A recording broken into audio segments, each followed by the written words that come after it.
Eyes down for the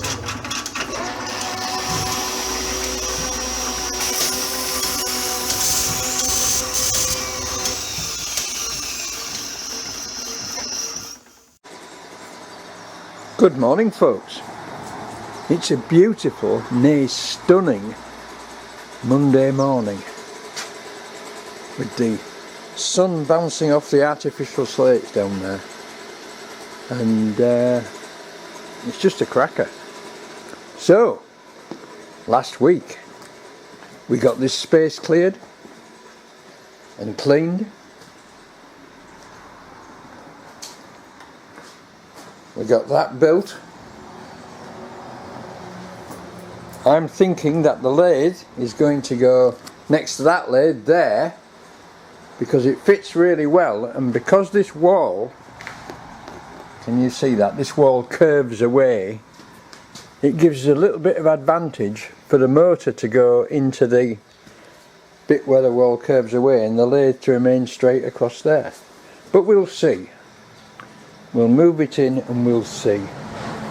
But first job, I have two jobs to do today that have to be done today. Well, one that has to be done today anyway. The first one is a little pissant job to try and straighten that out.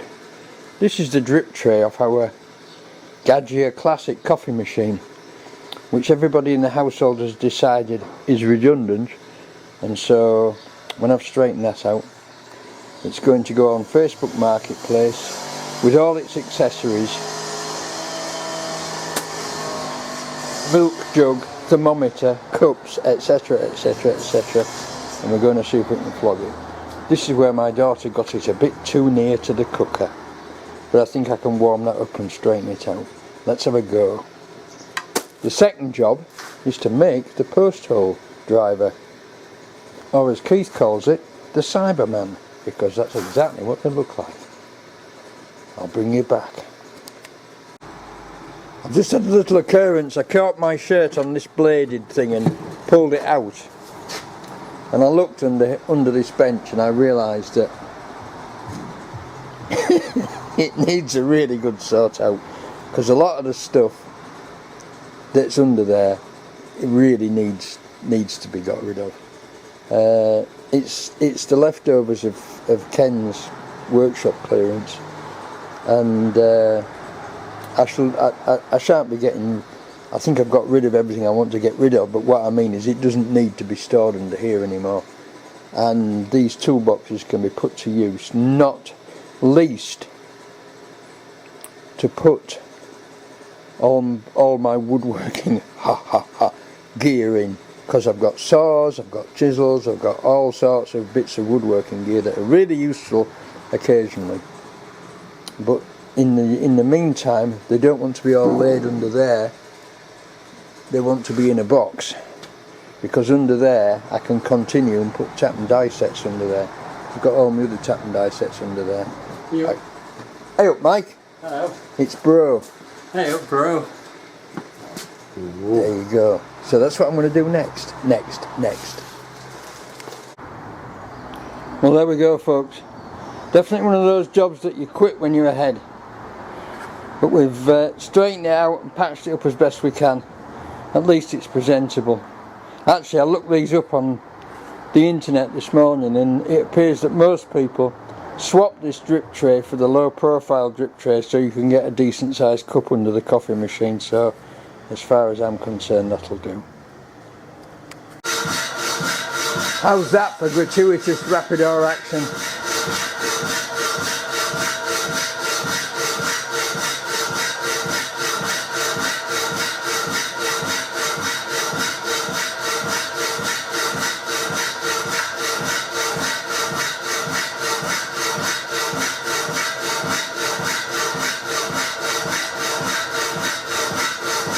She's through.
to widen.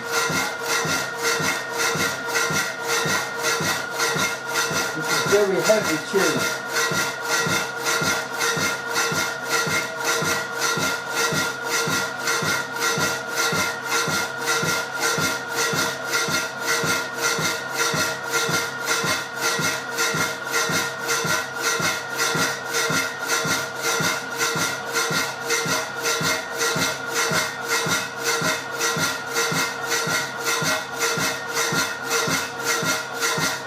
It's going. There she goes.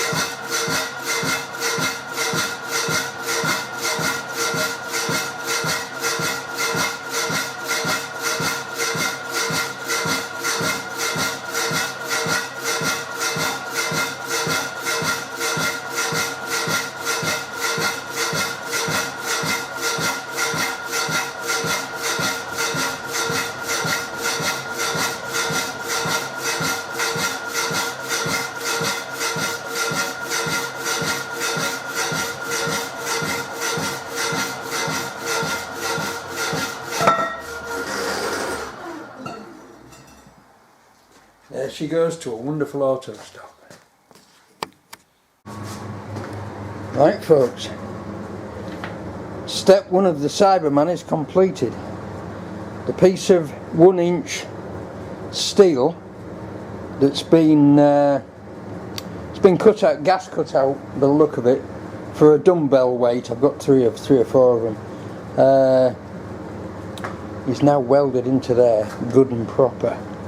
So now we want 2 handles, and I think I've got some tube, heavyweight, heavy wall tube up there, which we should get out and bend on the bending machine, because if I'm not going to use it, there's no point in having it really. And there it is, sitting in the corner, unused. So let's get the tube out and see if we can bend it. Well, that looks like a perfect bend to me, folks.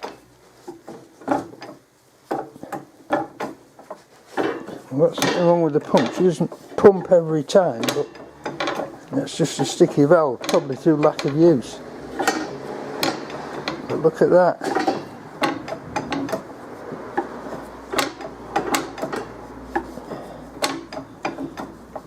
Is she bending or what?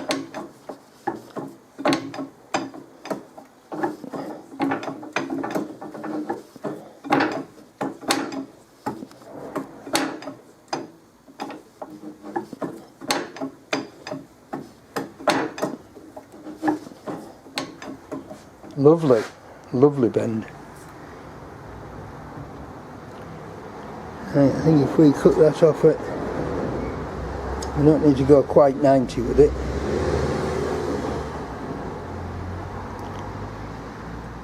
So how long do we want them? Let's go and measure it. Let's go and measure the still cooling body of the Cyberman. Well, that almost took me back to my conduit bending days. This is tube, but it's heavy wall tube, and look at that. Bloody perfect. I might shorten these down a bit, but basically that's what we're talking about, isn't it? Yeah, they want shortening down a bit, I think. They want shortening down a bit, just to put that a bit nearer to there, something like that. But other than that, very pleased. At last, a job for it. And it works well. Let's crack on. Okay, let's do a demo. Mark the centre of your bend. Put your centre of your bend in the centre of your former. Make sure that the other end is horizontal. And pump.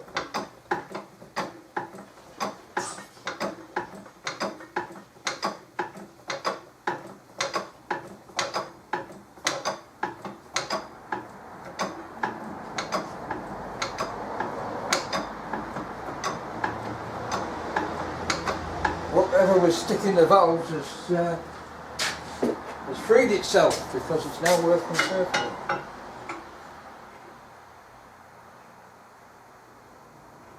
And that looks to be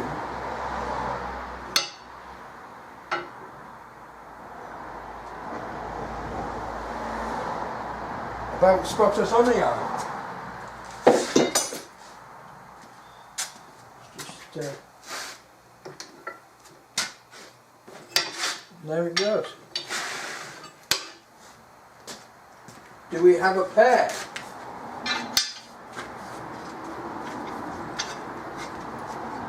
Close enough for country. We put just a bit more on that one. Let's put a bit more on that one. And it'll be spot on. Oh no, it's not.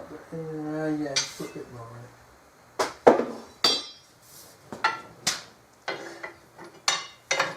A bit more on.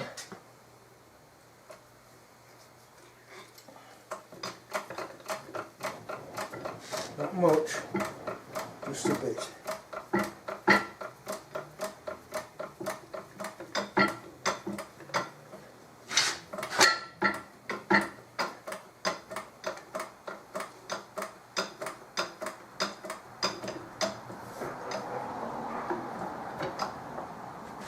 Probably it. That's probably it.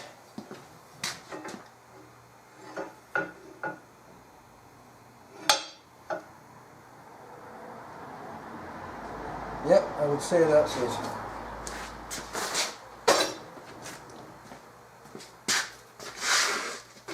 So there you go. A project of many moons ago on this channel finally gets put to use. And there we are, folks. Super duper pooper scooper. Let's crack on.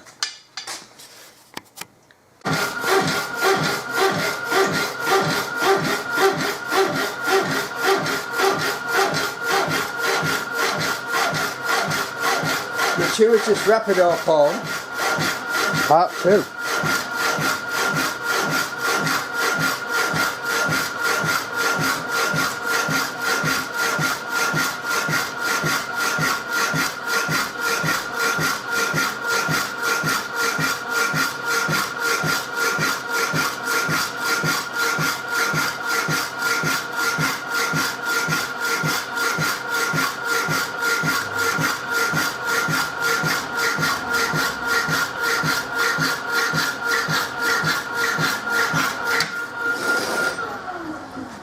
She goes, folks. I'll just set up the other side. Sorry folks, forgot to switch you on again. Never mind, it's all over now. Well, there's one ear on. Let's turn it round now and put the other one on. If we can. And there she is, folks. A piece of fabulous fabrication put together quickly. And also I welded that up where there was a bloody hole in it and it had been split. So there we go. So we're all ready for In Our Field Tuesday. I also welded up a metal fatigue soldering iron. Don't ask me why, but I did. So, good job and cheap. Let's see if we can break it tomorrow. So that wants to go in the back of the car along with the fence post, and then we'll carry on tidying up. Good morning folks. Another stunning day and we're outstanding in our field. So we're pointing posts, and the internet suggestions of how to do it on a chop saw has proved very successful. This was our prototype, which I didn't quite get right, but it's close enough. You set your saw to 12 degrees, you draw a line or G-clamp a block so that the centre of the post is in the centre of the saw, and then you proceed to cut 12 degrees off each corner. And that is the admirable result. The Cyberman, got these Bloody trees are taking me hat off. The Cyberman is over there laying in the grass waiting to be used. And we're on. Donkey's here. There we are, folks. The first post driven in with the Cyber driver. And it works really well. Although we've got really good points on them, really good sharp points on them. There's only one thing that's going to go wrong, and that's if we hit a great big pile of bricks. Because as you can see, there are a lot of bricks and brick rubble in this bank. Because there used to be, just here somewhere, there was 3 or 4 houses built, chalk with brick corners. And they were demolished just before the Second World War, I believe. But there she is. Job done. Only problem is, there's a tree in the way. Never mind.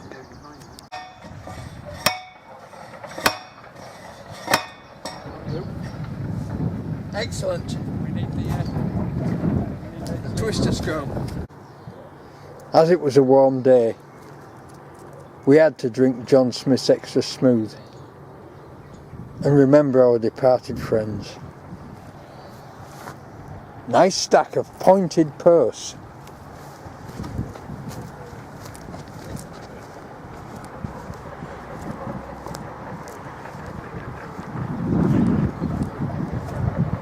We spent most of the day clearing ivy off trees and driving ourselves a straight line through the mat moss. But we've probably took that post out and put a longer one in, the same as these two.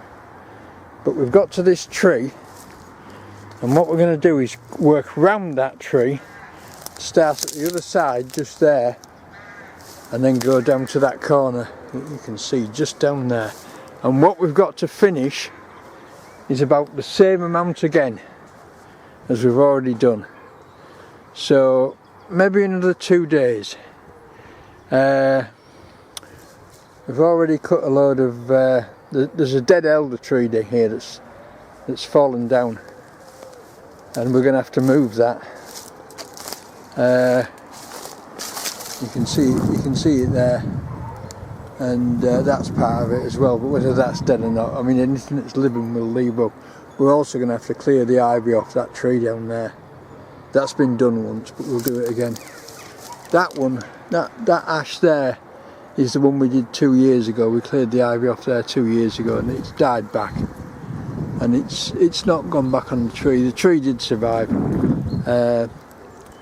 but if you let the ivy grow up the tree, they just die. They just die. So we shall. I mean, that's going to come out. That's going to come out, and this is the area we're looking at as a potential gateway.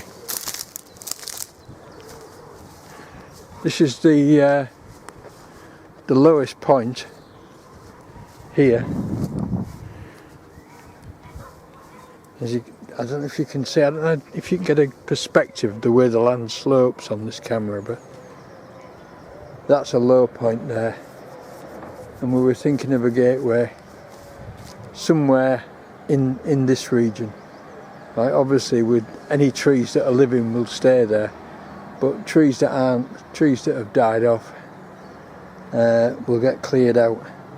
Which then, I mean, we had a really good go at this bank a few years ago now, and we went right down it and took all the rubbish off it and all the dead trees and dead twigs. Well, we're virtually doing that again, and you can tell we did it a few years ago, because it's nowhere near as bad as it was.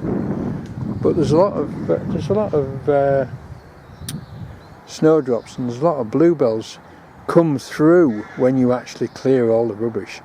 But we've got to sort of try and make an inroad into the ivy, because all the ivy does is kill trees. And as you can see up there, you can see the ivy on that tree. Well, that tree's survived. We can't get up there to get that off. That'll just fall off as it decays and ages. It'll just fall off. But this tree survived, which is good because it's an ash tree. Although they're all showing signs of dieback now, but it doesn't affect. It doesn't affect fully grown trees, mature trees. They just carry on. The little trees, it kills them. There you go. Anyway, folks, that's the end of Outstanding in Our Field Tuesday. So I'll see you all tomorrow when we're going to do the mega workshop tidy. Blue skies and spring. Apparently it's going to get worse next week. The weather's going to go downhill. But there you go. Everything's greening up a bit. The ash not yet, because it's ash much later, but the hawthorn's greening up and the ivy's at it. I'll see you tomorrow. Bye now. Morning folks. Wednesday. Recovering from yesterday. And the post knocker, as you will have already seen, worked admirably. Only one problem with it, it's a bit long. And when you're knocking in a post that's coming out at about 6 foot above existing ground level, it's a very devil to lift off. So I've got the piece of tube left over. I'm going to make a shorter one with that. So there we are, we're populating the shelves, putting all the stuff back, sorting the bench out, also sorting out stuff over there, using the existing shelves. I can put another couple of shelves up there as well, made out of this, because I've got 2 more of those. So let's crack on clearing the bench, and then we'll think about that job.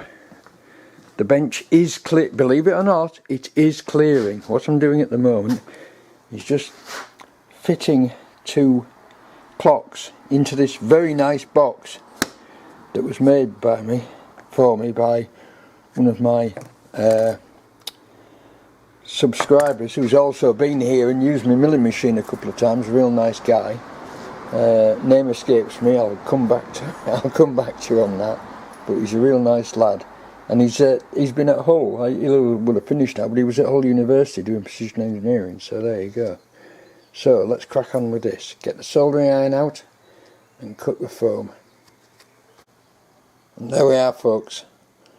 All neatly packed in the box that Richard made for me. Lovely. So folks, how are we progressing? Well, we've got my granddad's old 5 and 3 scoreboard put into use for punches. We're having a massive sort through of all the stuff. This is a little pile of stuff that's to go. I've got a BSA auto machine collet chuck there, International 50 collet chuck, an MT 3-5 adapter which I'll never use, and also there's an INT 40 shell mill arbor there, which I've only got INT 30, so it's no use to me, so I should be putting those on eBay. And I've got all these things down here, whoops, like gauges, feeler gauges, etc, etc. What have I just slung on the floor? The Kennedy meter. Right, let's crack on. It is improving. It's a slow job, is this, because this is a sort out that I've never really had. I've constantly piled stuff up to I'll just stick that there for now, and it's stayed there forever. This is an interesting collet chuck. I can't remember what that fits, but that goes in and then locks like that.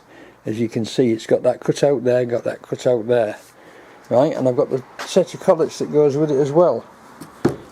So that will also be going on eBay, but these are Imperial collets, and they're all in very good condition, but I've no use for it, so I may as well just get rid. I may as well just look. There's another. That's a 40, I think. It's BT 40, INT 40, with a pull stud. Don't know what that fits. Obviously it's a collet chuck, but it's what type of collets? And has anybody got any in? Is it just a useless lump of metal now? You never know. Right, crack on. Look at this brute, folks. 16-inch diameter, solid cast iron. 3 pins inch diameter, inch and 5 and 5/16 internal diameter, slight taper on there. What it fits, I've no idea, but I'm going to stick it on eBay because it's of no use to me. It's massively heavy. You can just about manage to get your fingers underneath it and lift it up off there. It's a swine. Right folks, the time has come again. So I've got a bit more put on there. I've photographed all that stuff because a lot of this, all this stuff here is bits for sale, as is that. I've got some more done on my shelves. I've got some more stuff put on there. I've cleared that off, which is what I wanted, and put that chest of drawers and the first aid kit, the bloodstained first aid kit on there. Right, so we are sort of getting there, but God, it's hard work. So a little job turned up and I thought, I don't really want to do that now. And I thought, well, if not now, when? And I thought, just get on with it. And so in the last couple of hours I've knocked together the mother of all drill stands, the drill index for the big drills, and that's going to go on that shelf next to the I think for now anyway it's going to go on there. It's going to go on there. And then I'm thinking about another 2 shelves up here as well. More shelves up there because I've got some more of this wood. But that's for tomorrow, after I've cleared all this mess up. Vacuum cleaner, I think. Vacuum cleaner job. And then we'll have to see about jiggling these 2 sideways and bringing the Holbrook over here on rollers and sliding it into that space. I might have a go at that tomorrow. I always say these things and never do them, don't I? Never mind. See you all tomorrow, guys. Good morning, folks. Thursday. And Thursday's task is to get this area cleared and to get that lathe in there. And over here I've got marinading in cleaner some tooling, most of which is far too big for my lathes, so it's going to go on the market. I'm trying to find if I have a tip to fit that boring bag, because that boring bag will fit the Covmac, that one won't. Some of these might fit the Covmac, but they might be obscure, they might take obscure points. Oh, it could be one that shape. Could be one that shape. Here we go. Anyway, let's crack on with some tidying up. First, I have a little job to see if I can tackle now before I get the other lathe in position. When I designed this splashback, which has saved loads of shit going on the wall, I unfortunately made a stupid schoolboy error of a miscalculation. As you can probably see, this comes into contact with said splashback and jams the cross slide. So what I'm going to do is take that bracket off there, bend this so that it goes more that way and then vertically up and refit it. So that's probably a job to be done before I move that lathe in, because it'll be the last time I can really easily get down the back of this lathe. But first, before I do that, I'm going to clear all this shite up and clean the floor. Look at that. I love my Rapidor, but it's a bit of an oil puker. I've got to make that bloody tray for under there. That might be a job for today or tomorrow as well. Let's get organised. Unfortunately, tomorrow I'm off to York first thing to take Catherine for an MRI. So whether I shall get back here tomorrow or not, I don't know, but let's live in hope. Right, let's get some shit shifted. Here's another pile of stuff for sale, folks. A load of over big tooling and the Brown and Sharp horizontal vertical rotary milling head with the spiral drive. That is a piece of kit. That is a wonderful piece of kit that I will never use because it's too big. Right? So it's on to somebody else with a big milling machine. Only people with big milling machines need apply. 110 volt transformer. Loads of other stuff for sale as well. I'm also thinking about, I was sort of hanging on to this valve grinding machine because it's got a really wonderful spindle on it which could be taken straight off and mounted on a lathe and turned into a tool post grinder, but it seems a shame as I've rebuilt that and it works really well, so I think I might get that out and sell it as well. Get rid of your clutter. Right, I've got the, he said walking backwards and forwards like an idiot. I've got the back panel off the lathe. I've done some calculations and I'm about to cut it in the wrong place, but you know me. Let's crack on and cut it. Oh, I've done some cleaning up as well. That looks better, doesn't it? Right, and you'll notice much less clutter. I'm also thinking of getting rid of that unit because that actually belongs to Michael. He left it when he moved out of this building and moved into his new workshop. He left that and I put it to use, but really it's a bit redundant now. I don't really need it, so that could go as well. I'm going to put that drill, that new drill index that new drill stand on there, right, as well. Right, let's get this piece of metal bent. There it is. I have straightened it out where I bent it by ramming the cross slide into it and thinking to myself, what's wrong with this cross slide? It won't go across anymore. This is completely wrong. And there's our cutting marks. So we're going to cut it and put a bend on there and see how it fits. Let's do it. Right, folks, 4 o'clock. And there it is back on. That bracket there represents the difference in position. Don't look at this bit here because it doesn't. It's not perfectly square because neither is the wall. The lathe stands further out at that end than it does at this end because of the motor at that end. But there you go. That's the job done. Although I'll probably have to fit an extension at the top here just to cover up a bit.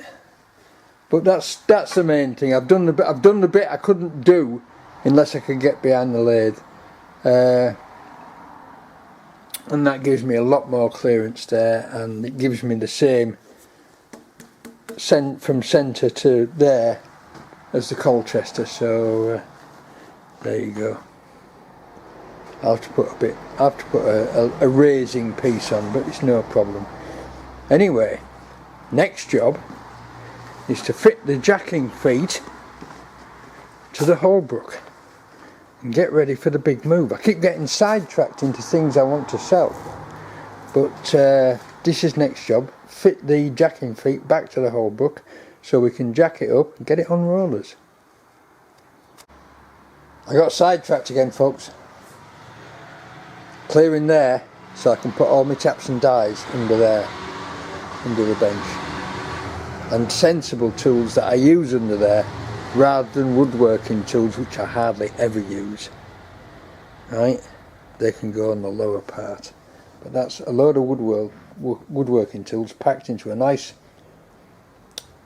ammunition box, which has been, I've just painted the inside out with a bit of waste oil just to stop it rusting anymore on the inside. I've also treated the tools. Now I am going to do that. And there we go, folks. I finally stopped being sidetracked and achieved. don't know if I told you, but this is going to be son of Cyberman, the shorter post knocker for the weak old men to use, because we got that one stuck and I had to climb up a ladder and lift it off the top of the post, because although it's very effective, it's actually too long. It's too long for long posts, it's perfect for shorter posts. But of course, if it's like 3 foot long, which it is, you've got to lift it 3 foot above the top of the post to get it off. And that's not possible with 6 foot posts. Right, that's Thursday done and buggered. Even though the sun's still shining, I've got to go home because I live there. We've done quite well today. We've got a lot of crap cleared. I've decided that grinder, valve grinder, is coming out from under there and is going to get sold because I don't need it, and it's silly keeping it, and it's silly stealing the spindle off it to make a tool post grinder. It's just, I may as well just sell it and buy a tool post grinder with the money should I want one. But it'd be a nice thing to have, because there are jobs where I think, you know, you do what you always do. You stop and you think, God, I could really do the tool post grinder for this job, and then you muddle on and you get through it somehow, and you end up doing the job anyway. But there you go. Right. Tomorrow, if I get back from York in reasonable time, I'm going to move this toolbox, probably turn the shaper sideways, and move the Covmac into position very, very carefully on a very cleanly swept floor, so that we don't run across any bits of grit which stop us in our tracks or make us tilt or wobble. I might also get assistance, see if Uncle Michael can come and give me a hand for half an hour. Right folks, I may see you tomorrow, I may not, but remember, if I don't see you again, hello.